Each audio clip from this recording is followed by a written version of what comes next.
பரிசுத்த வேதாகமம் பழைய ஏற்பாடு பிரசங்கி 8ஆம் அதிகாரம். ஞானமுள்ளவனுக்கு ஒப்பானவன் யார்? காரியத்தின் தாற்பரியத்தை அறிந்தவன் யார்? மனுஷனுடைய ஞானம் அவன் முகத்தை பிரகாசிக்க பண்ணும், அவன் முகத்தின் மூர்க்கம் மாறும். ராஜாவின் கட்டளையை கைக்கொண்டு நட என்று நான் உனக்கு எச்சரிக்கிறேன். நீ தேவனுக்கு இட்ட ஆணையின்படியே இதை செய். நீ அவன் சமூகத்தை விட்டு விலக துரிதப்படாதே.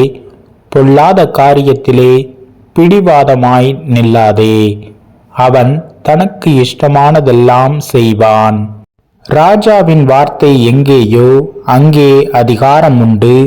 நீர் என்ன செய்கிறீர் என்று அவனுக்கு சொல்லத்தக்கவன் யார்? கற்பனையை கை கொள்ளுகிறவன் ஒரு தீங்கையும் அறியான். ஞானியின் இருதயம் காலத்தையும் நியாயத்தையும் அறியும். எல்லா காரியத்துக்கும் காலமும் நியாயமும் உண்டு. ஆதலால் மனுஷனுக்கு நேரிடும் சஞ்சலம் மிகுதி. இன்னது சம்பவிக்கும் என்று அவன் அறியானே. அது இன்ன விதமாய் சம்பவிக்கும் என்று அவனுக்கு சொல்லத்தக்கவன் யார்? ஆவியை விடாதிருக்கிறதற்கு ஆவியின் மேல் ஒரு மனுஷனுக்கும் அதிகாரமில்லை. மரண நாளின் மேலும் அவனுக்கு அதிகாரமில்லை. அந்த போருக்கு நீங்கி போவதும் இல்லை. துன்மார்க்கரை துன்மார்க்கம் விடுவிக்கவும் மாட்டாதே. இவை எல்லாவற்றையும் நான் பார்த்து சூரியனுக்கு கீழே செய்யப்படும் எல்லா கிரியைகளையும் சிந்தித்தேன். ஒரு மனுஷன் தனக்கே கேடுண்டாக வேறொரு மனுஷனை ஆளுகிற காலமும் உண்டு. பரிசுத்த ஸ்தலத்துக்கு போக்குவரவு செய்த துன்மார்க்கர் அடக்கம் பண்ணப்பட்டதை கண்டேன். அவர்கள் அப்படி செய்து வந்த பட்டணத்திலேயே மறக்கப்பட்டு போனார்கள். இதுவும் மாயையே.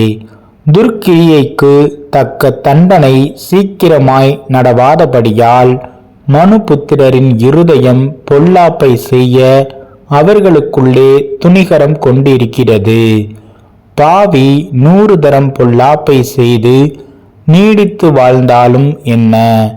தேவனுக்கு அஞ்சி அவருக்கு முன்பாக பயந்திருப்பவர்களே நன்றாயிருப்பார்கள் என்று அறிந்திருக்கிறேன். துன்மார்க்கனோ நன்றாயிருப்பதில்லை. அவன் தேவனுக்கு முன்பாக பயப்படாதிருக்கிறபடியால் நிழலை போல் இருக்கிற அவனுடைய வாழ்நாள் நீடித்திருப்பதில்லை. பூமியின் மேல் நடக்கிற வேறொரு மாயையான காரியமும் உண்டு.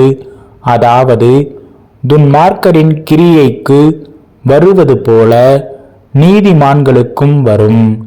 நீதிமான்களின் கிரியைக்கு வருவது போல துன்மார்க்கருக்கும் வரும். இதுவும் மாயை என்றேன். ஆகையால் நான் களிப்பை புகழ்ந்தேன். புசிப்பதும் குடிப்பதும் மகிழ்வதுமே அல்லாமல் சூரியனுக்கு கீழே மனுஷனுக்கு வேறொரு நன்மையும் இல்லை. சூரியனுக்கு கீழே தேவன் அவனுக்கு தந்த ஜீவ காலத்தில் அவன் பிரயாசத்தினால் அவனுக்கு நிலைக்கும் பலன் இதுவே.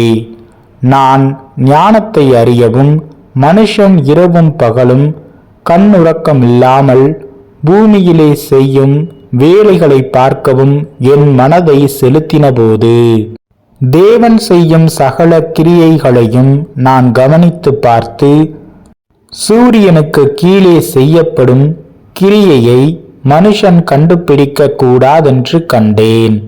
அதை அறியும்படி மனுஷன் பிரயாசப்பட்டாலும் அறிய மாட்டான். அதை அறியலாம் என்று ஞானி எண்ணினாலும் அவனும் அதை அறிந்து கொள்ள மாட்டான்.